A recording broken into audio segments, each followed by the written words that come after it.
깊은 어둠 속 덤불 속 1. 건비위사에게 문초받는 나무꾼의 이야기. 그렇습니다. 그 시체를 찾아낸 것은 틀림없이 저입니다. 저는 오늘 아침 여느 때처럼 뒷산의 삼나무를 베러 갔습니다. 그러다 산 그늘진 덤불 속에서 그 시체를 발견했습니다. 발견한 장소 말입니까? 야마시나 가도에서는 한 4~5정 정도 떨어져 있을 겁니다. 대나무 사이에 수척한 삼나무들이 섞여 있는 인적이 끊긴 곳입니다. 시체는 옅은 청색 평복에 도우풍에 두건을 쓴 채 그대로 하늘을 보고 쓰러져 있었습니다.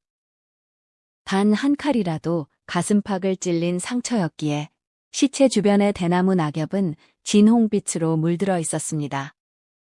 아니요, 피는 더 이상 흐르지 않았습니다. 상처도 이미 말라 있었던 것 같고요. 게다가 그 위에는 쇠파리 한 마리가 저의 발소리도 못 듣는 모양인지 딱 달라붙어 있었습니다. 도검 같은 것을 보지 못했느냐고요? 아니요, 아무것도 없었습니다. 다만 그 옆 삼나무 뿌리치에 밧줄 한 도막이 떨어져 있었습니다. 그리고 그렇지. 밧줄 말고 빗도 하나 있었습니다. 시체 주변에 있던 건 이 2가지뿐입니다. 하지만 풀과 대나무 낙엽이 온통 어지럽게 짓밟혀 있었으니까 그 남자는 죽기 전에 분명 거세게 저항했을 겁니다. 네? 말은 없었느냐고요? 거긴 원래 말 따위는 들어갈 수 없는 곳입니다. 말이 지나갈 만한 길과는 덤불 하나를 사이에 두고 떨어져 있으니까요. 2. 건비위사에게 문초받는 행여승의 이야기. 그 시체의 주인공인 남자를 확실히 어제 만났습니다. 어제, 글쎄요, 정오쯤이었을 겁니다. 장소는 세키야마에서 야마시나로 가려던 도중이었습니다. 그 남자는 말을 탄 여인과 함께 세키야마 쪽으로 걸어오고 있었습니다. 여인은 얼굴 가리개를 들이우고 있어 얼굴은 알 수 없었습니다. 보인 것이라고는 남색 같은 옷의 색깔뿐이었습니다. 말은 연한 황색 털에 분명 갈기를 깎은 말이었던 것 같습니다. 키 말입니까? 넉자 정도였을까요? 승려의 몸이라 그런 쪽은 자세히 모릅니다. 남자는 칼도 차고 있었고 활과 화살도 지니고 있었습니다. 특히 검은 칠을 한 화살통에 20발 남짓한 화살을 꽂고 있던 것은 지금도 또렷이 기억합니다. 그 남자가 그렇게 되리라고는 꿈에도 생각지 못했습니다만 참으로 인간의 목숨이란 이슬 같고 번개 같은 것이 틀림없습니다. 허허, 참으로 뭐라 드릴 말씀이 없는 안타까운 일이 벌어졌군요. 3. 건비위사에게 문초받는 포졸의 이야기. 제가 붙잡아온 놈 말입니까? 이놈은 확실히 타조마루라는 이름난 도둑놈입니다. 사실 제가 잡았을 때는 말에서 떨어진 모양인지 아와다구치의 돌다리 위에서 끙끙 앓으며 신음하고 있었습니다. 시각 말입니까? 어젯밤 초경쯤이었습니다. 언젠가 제가 놓쳤을 때도 역시 이 남색 평복에 칼을 차고 있었습니다. 지금은 보시다시피 그 외에도 활과 화살 같은 것까지 지니고 있습니다. 그렇습니까? 그 시체의 남자가 가졌던 것과 같다면 그럼 살인을 저지른 건 이 타조마루가 틀림없습니다. 가죽을 감은 활, 검은 칠을 한 화살통, 매 깃털을 꽂은 화살 17대. 이건 모두 그 남자가 가졌던 것이겠지요. 네, 말도 말씀하신 대로 갈기를 깎은 연황색 말이 맞습니다. 그 짐승에게 내동댕이 쳐지다니 뭔가 인과보가 분명합니다. 놈은 돌다리 조금 앞쪽에서 긴 고삐를 끈 채 길가의 푸른 억새를 뜯고 있었습니다. 이 타조마루라는 놈은 도읍을 배회하는 도둑 중에서도 여색을 밝히기로 유명합니다. 작년 가을 토리베데라의 뒤편 산에서 불공을 들이러 온 듯한 여인과 어린 계집애가 살해된 것도 이놈의 소행이라는 소문이 있었습니다. 그 연황색 말을 타고 있던 여인도 이놈이 남자를 죽였다면 어디로 어떻게 됐을지 모를 일입니다. 주제넘은 참견입니다만 그 부분도 부디 조사해 주십시오. 4. 건비위사에게 문초받는 노파의 이야기. 네, 그 시체는 제 딸과 혼인한 사내입니다. 하지만 도읍 사람은 아닙니다. 와카사 국부의 사무라이입니다. 이름은 카나자와노 타케이로, 나이는 26이었습니다. 아니요, 성품이 워낙 온순해서 누구에게 원한을 살 사람이 아닙니다. 딸 말입니까? 딸의 이름은 마사고, 나이는 19살입니다. 사내 못지않게 기가 센 아이입니다만 아직 타케이로 외에는 남자를 안 적이 없습니다. 얼굴은 살짝 거무잡잡하고 왼쪽 눈꼬리에 점이 있는 작은 계란형 얼굴입니다. 타케이로는 어제 딸과 함께 와카사로 떠났는데 이런 일이 생기다니 이 무슨 운명의 장난입니까? 딸은 어떻게 되었을지 사위는 이미 포기했다 쳐도 이 아이만은 걱정되어 견딜 수가 없습니다. 제 평생의 소원입니다. 부디 풀숲을 다 뒤져서라도 딸의 행방을 찾아주십시오. 무엇보다 미운 건 그 타조마루인가 뭔가 하는 도둑놈입니다. 사위뿐만 아니라 딸까지. 오, 타조마루의 자백. 그 남자를 죽인 건 접니다. 하지만 여자는 죽이지 않았습니다. 그럼 어디로 갔느냐고요? 그건 저도 모릅니다. 자, 좀 기다려 보십시오. 아무리 고문을 해도 모르는 일을 말씀드릴 순 없지 않습니까? 게다가 저도 이렇게 된 마당에 비겁하게 숨길 생각은 없습니다. 저는 어제 정오가 조금 지나 그 부부와 마주쳤습니다. 그때 바람이 부는 서슬에 얼굴 가리개의 가림천이 들리면서 여자의 얼굴이 슬쩍 보였습니다. 찰나였습니다.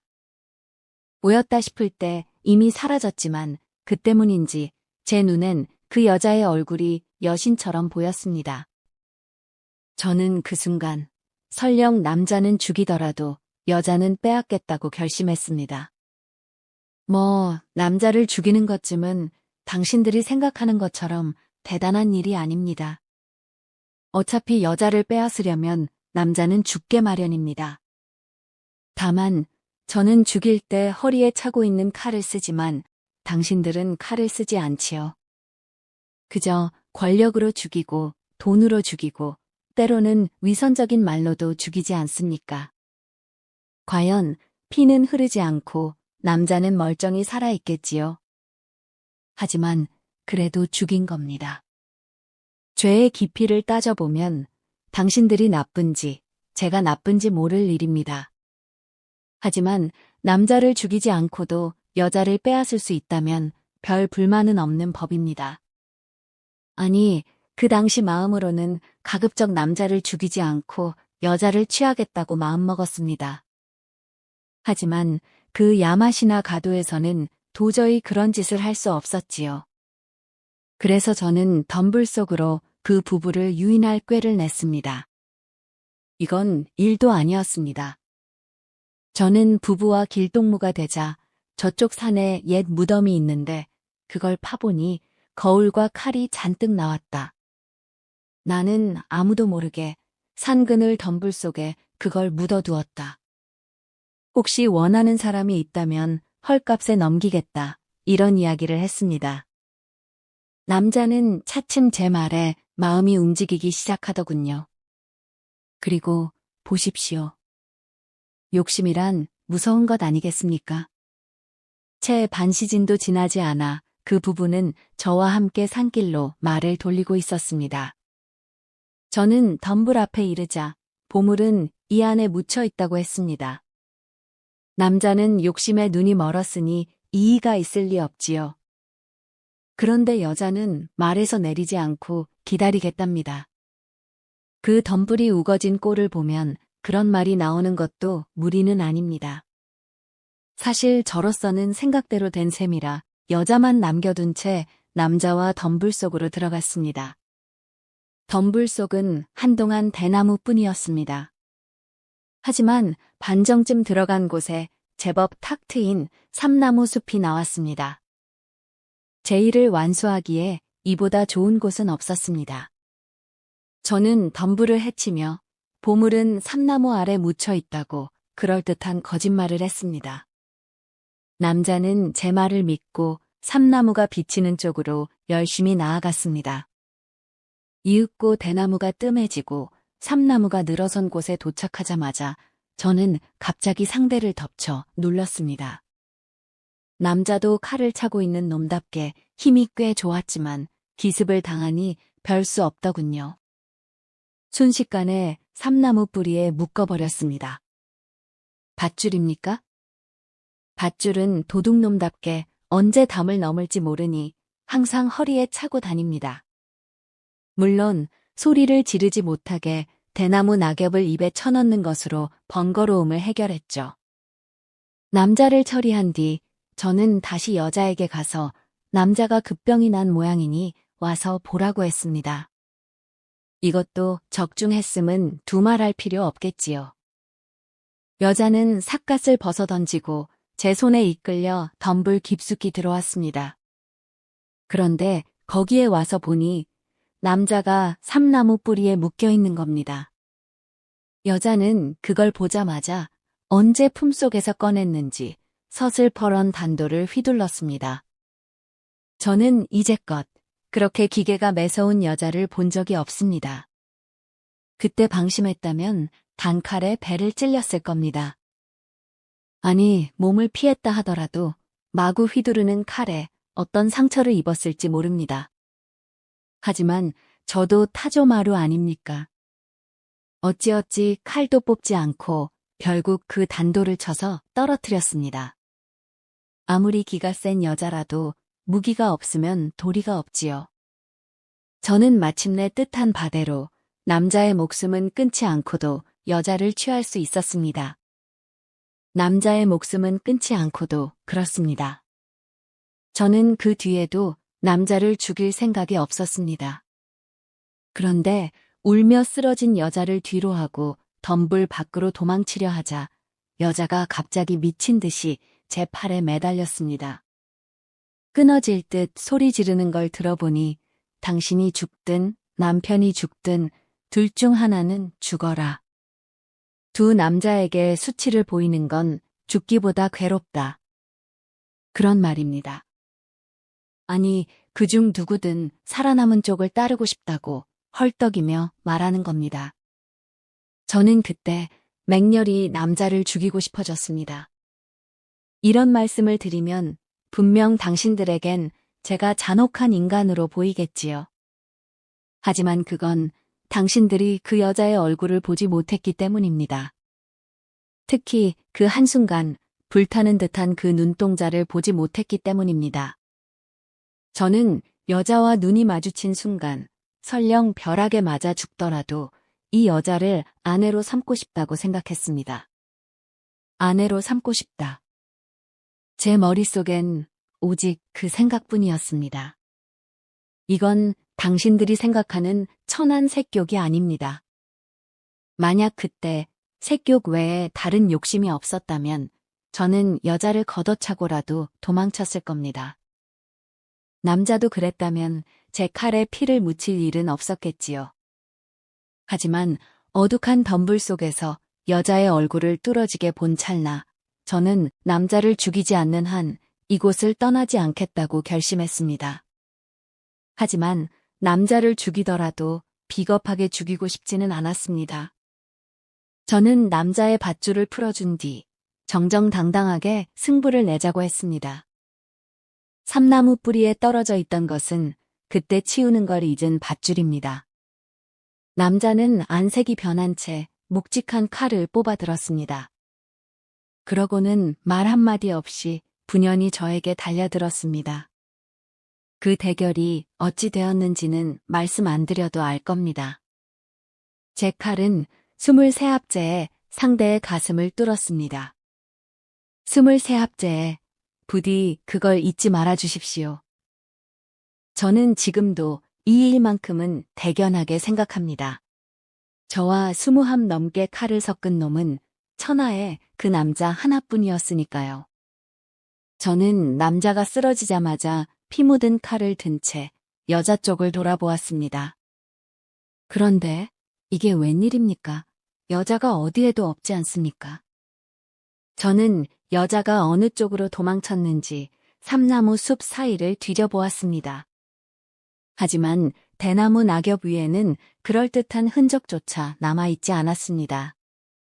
귀를 기울여 봐도 들리는 것은 오직 남자의 목구멍에서 나오는 단말마의 신음뿐이었습니다. 어쩌면 그 여자는 제가 대결을 시작하자마자 도움이라도 청하려고 덤불을 뚫고 도망쳤을지도 모릅니다. 그렇게 생각하니 이번에는 제 목숨이 아까워지더군요. 칼과 활을 챙기자마자 곧장 원래의 산길로 나왔습니다. 거기엔 아직 여자의 말이 조용히 풀을 뜯고 있었습니다. 그 뒤의 일은 말씀드려봤자 쓸데없는 수다에 불과하겠지요. 다만 도읍에 들어가기 전에 칼만큼은 이미 처분했습니다. 제 자백은 이것뿐입니다. 어차피 언젠가 참수될 목이라 생각하니 부디 극형에 처해 주십시오. 6. 키오미즈데라에 온 여인의 참회. 그 남색 평복을 입은 사내는 저를 범하고 나더니 묶여있는 남편을 바라보며 조롱하듯 웃었습니다. 남편은 얼마나 분했을까요? 하지만 아무리 몸부림을 쳐도 온몸을 묶은 밧줄은 더욱 세게 파고들 뿐이었습니다. 저는 저도 모르게 남편 곁으로 쓰러지듯 달려갔습니다. 아니, 달려가려 했습니다. 하지만 사내는 순식간에 저를 걷어찼습니다. 바로 그때였습니다. 저는 남편의 눈 속에 뭐라 형언할 수 없는 빛이 깃든 것을 깨달았습니다. 뭐라 말할 수 없는, 저는 그 눈을 떠올리면 지금도 몸서리가 쳐집니다. 말 한마디 할 수 없던 남편은 그 찰나의 눈빛 속에 모든 마음을 전했습니다. 하지만 거기서 번뜩인 것은 분노도 슬픔도 아니었습니다. 그저 저를 멸시하는 차가운 빛뿐이었습니다. 저는 사내에게 차인 것보다 그 눈빛에 얻어맞은 듯 나도 모르게 비명을 지른 채 그만 정신을 잃고 말았습니다. 이윽고 겨우 정신을 차려보니 그 평복의 사내는 이미 어디론가 가버린 뒤였습니다. 남은 것은 삼나무 뿌리에 묵혀있는 남편뿐이었습니다. 저는 대나무 낙엽 위에 간신히 몸을 일으킨 채 남편의 얼굴을 지켜보았습니다. 하지만 남편의 눈빛은 조금 전과 전혀 다르지 않았습니다. 여전히 차가운 멸시 밑바닥에 증오를 보이고 있었습니다.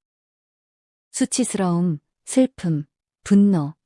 그때 제 속마음은 뭐라 말해야 좋을지 모르겠습니다. 저는 비틀거리며 일어나 남편 곁으로 다가갔습니다.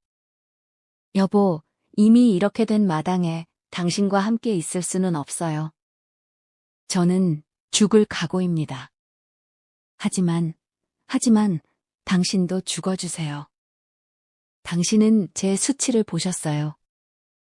저는 이대로 당신 혼자 남겨둘 수는 없어요. 저는 온 힘을 다해 이 말만은 했습니다. 그래도 남편은 끔찍하다는 듯이 저를 쏘아보고만 있을 뿐이었습니다. 저는 터질 듯한 가슴을 억누르며 남편의 칼을 찾았습니다. 하지만 그 도둑놈이 뺏어갔는지 칼은 물론 활과 화살조차 덤불 안에는 보이지 않았습니다. 그러나 다행히 단도만큼은 제 발치에 떨어져 있었습니다. 저는 그 단도를 치켜들고 다시 한번 남편에게 말했습니다. 그럼 목숨을 거두게 해주세요. 저도 금방 뒤따라 가겠어요. 남편은 이 말을 들었을 때 드디어 입술을 움직였습니다. 물론 입안에는 대나무 낙엽이 가득 차 있어 소리는 들리지 않았습니다.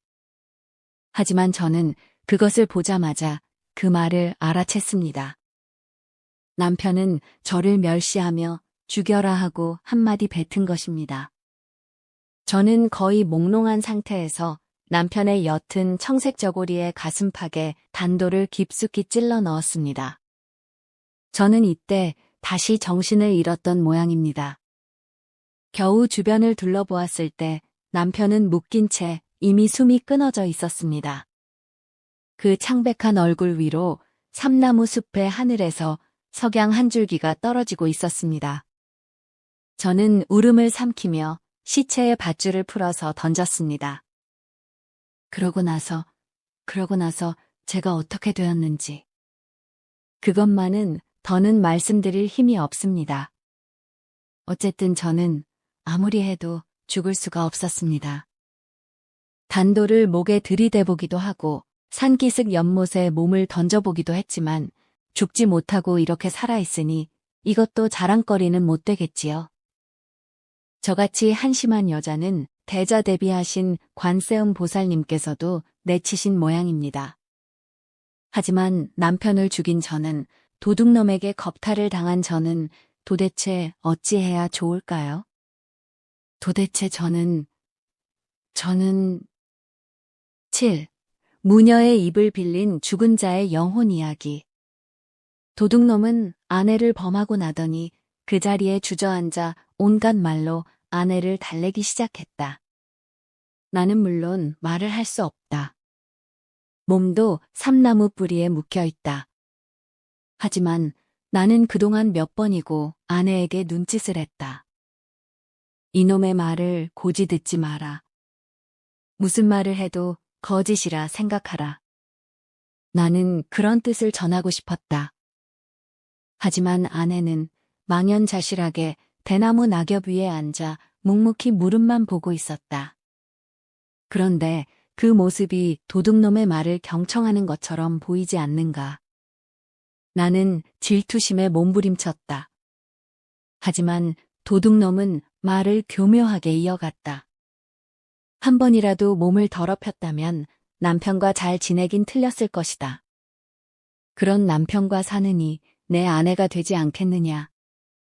내가 당신을 연모했기에 이런 큰 죄까지 저지른 것이다. 도둑놈은 급기야 대담하게도 그런 이야기까지 꺼냈다.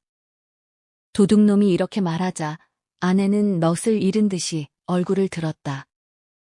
나는 그때만큼 아름다운 아내를 본 적이 없다.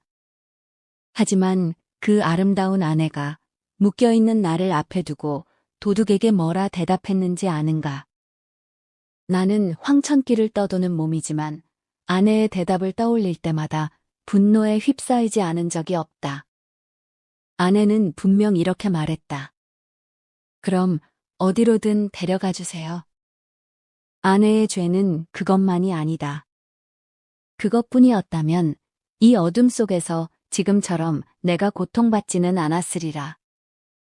아내는 꿈결인 듯이 도둑놈의 손에 이끌려 덤불 밖으로 나가려다 말고 갑자기 안색이 변하더니 삼나무 뿌리에 묶여있는 나를 가리켰다. 저 사람을 죽여줘요. 저 사람이 살아있는 한 당신과 함께 갈 수 없어요. 아내는 미친 듯이 몇 번이고 이렇게 소리쳤다. 저 사람을 죽여줘요. 이 말은 폭풍처럼 지금도 먼 어둠 밑바닥으로 나를 곤두박질치게 한다. 이토록 가증스러운 말이 인간의 입에서 나온 적이 있었던가. 이토록 저주스러운 말이 인간의 귀에 닿은 적이 있었던가. 이토록. 그 말을 들었을 때 도둑놈조차 안색이 변했다. 저 사람을 죽여줘요. 아내는 그렇게 외치며 도둑놈의 팔에 매달렸다. 도둑놈은 물끄러미 아내를 바라볼 뿐 죽이겠다거나 죽이지 않겠다거나 대답이 없다. 그러나 다음 순간 아내는 대나무 낙엽 위로 단번에 걷어차여 쓰러졌다. 도둑놈은 조용히 팔짱을 끼더니 나를 쳐다보았다. 저 여자는 어찌할 작정이냐? 죽일까? 아니면 살려줄까? 대답은 고개만 끄덕이면 된다. 죽일까?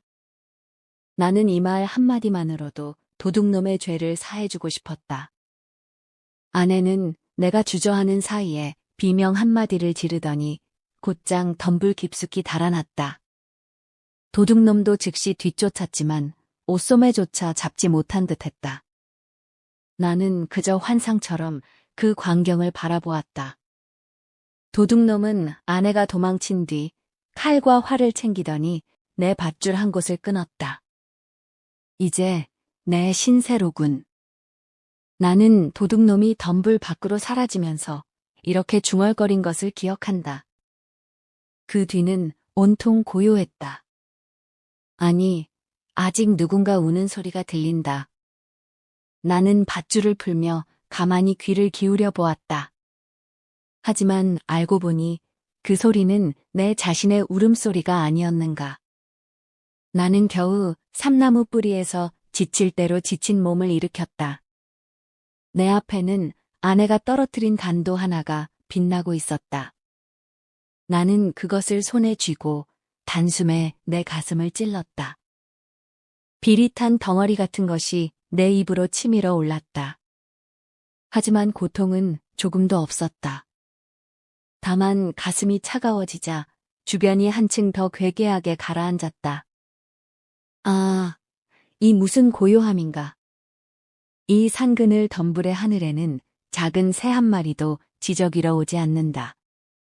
그저 삼나무와 대나무 끝에 쓸쓸한 햇살만이 감돌고 있다. 햇살이 그것도 점차 흐릿해진다. 이제 삼나무도 대나무도 보이지 않는다. 나는 거기에 쓰러진 채 깊은 정막에 감싸여 있다. 그때 누군가 살금살금 내 곁으로 다가온 자가 있다. 나는 그쪽을 보려고 했다. 하지만 내 주변은 어느새 어스름이 짙게 깔려 있다. 누구인가, 그 누군가는 보이지 않는 손으로 내 가슴의 단도를 가만히 뽑았다. 동시에 내 입안에는 다시 한번 핏물이 넘쳐 흐른다. 나는 그것으로 영원히 황천의 어둠 속으로 잠겨버리고 말았다. 작품 해설. 진실이라는 이름의 미궁, 덤불 속. 이 작품은 근대 일본 문학에 있어 가장 전위적이고도 철학적인 작품 중 하나입니다.